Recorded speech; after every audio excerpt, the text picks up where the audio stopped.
because I learned how to become a producer to do only my music, I was not interested in other people's music. I thought, why would I want to spend time on someone else's original creative ideas when I have my own ideas, which are the best? And then one day when I was very hungry in New York City and my bank account was running down to zero, someone asked me if I would record their band. And then they liked it, and the next person came, and pretty soon I had a job as a producer.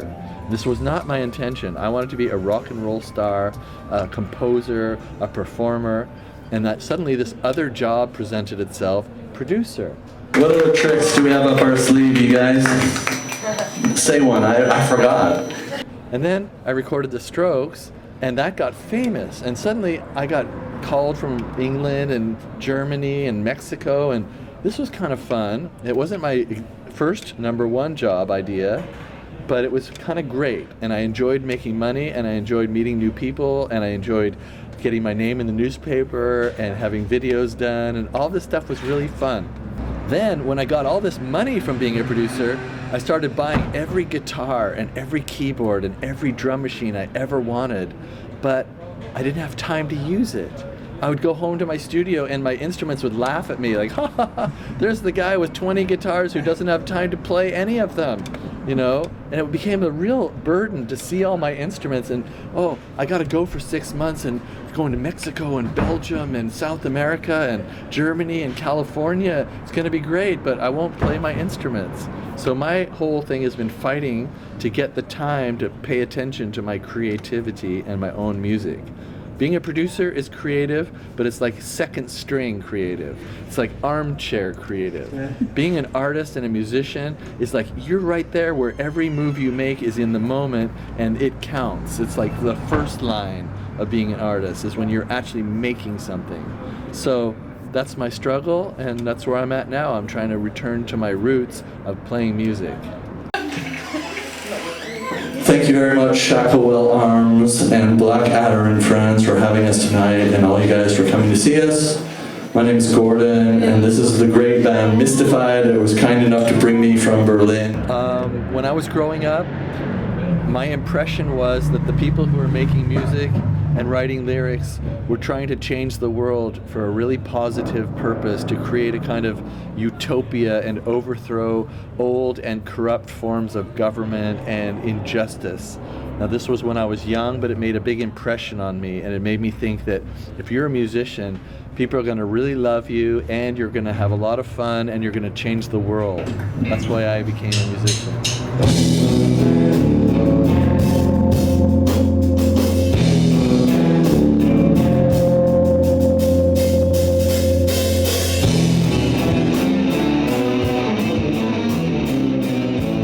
Even though I loved music and I was in many bands from the time I was 13 on, I wasn't a very good musician. I had a really hard time, especially with accounting. I couldn't understand the mathematics of how rhythm was divided. It seemed like rocket science. So I had visions of grandeur. I wanted to write symphonies like Beethoven, like Bartok, but I wasn't very good. And everybody always made fun of me, and they kicked me out of bands all the time, and they told me I was no good, and I had this like chip on my shoulder. But I thought that if I could get alone with a tape recorder, that I could learn how to sing, and I could learn how to play guitar, and I could write cool songs, and I could come up with words. So my vision was that if I learned how to record myself, then I could break through and become a great musician. And that's what I did. And I got tape recorders, I started writing music and playing synthesizers and singing and playing guitar, and I came up with a little bit of a unique pathway into music that way.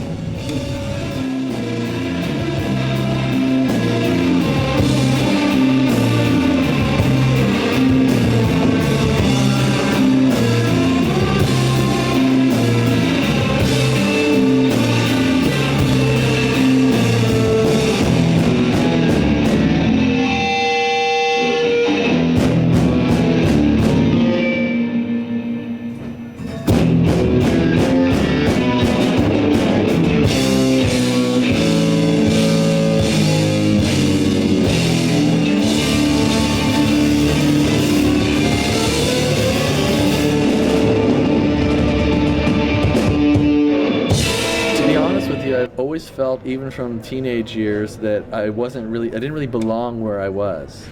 And that could have had to do with this drug I was taking called marijuana, which kind of works on your insecurities and your paranoia. So I would always walk down the street thinking people are laughing at me and people are making fun of me and nobody understands my music and they don't even listen to the same music I do. And I felt like, how can I live in a world where the people don't listen to the same music as me and they don't understand me? And to be honest, I still think my music is only known to a very few people, and it's a little bit weird for the popular tastes. So through my producing of music, I found a friendly place in the world. Like, people smile, and they good job on the Strokes records, good job with Regina Spektor. So I found a little place in the world, but I want a lot more than that. I have much higher aspirations, and I have the energy to try to go further and find even better place and even more place in the world. From an early age, I heard music that just inspired me so much that it became part of my body and part of my mind. So I would say that since I was 10 years old, most of my time has been spent either thinking about or doing or listening or playing or recording music. So a lot of years has been spent in the field of music, and it's just as exciting and just as interesting as it ever was. Music's still there, it's still alive, it's still throbbing in every city in the world that I can see. For me, inspiration came, I saw a book on a table when I was a little kid, and inside I opened, there's some paintings and they looked really boring, and then one painting by Peter Bruegel called The Triumph of Death. And it was 1,000 skeletons burning a medieval town down, and each skeleton was drawn perfectly, and you could see like all these crazy characters, and this painting just it was an amazement. It was a marvel to me, and it made me feel like I didn't know that people could do such intricate work. I didn't know people cared enough to develop such a powerful art form. And this was the beginning of inspiration from art. And then I kept looking for more painters, and I found Hieronymus Bosch. And he became my second favorite painter after Bruegel.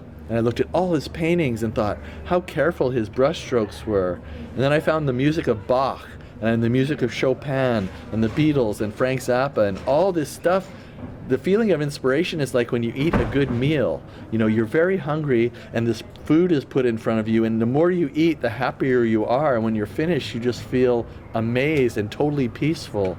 So I kind of look at inspiration as the thrill of life, whether it comes from a conversation or meeting somebody or reading a story in a book or seeing a sky or a tree or a flower. Just right now, inspiration can come from just about anywhere, but it's an unmistakable feeling of kind of getting instantly high, like really high, but you're looking at a painting and you're having a conversation. That's what makes you feel high. So I kind of am addicted to that particular high.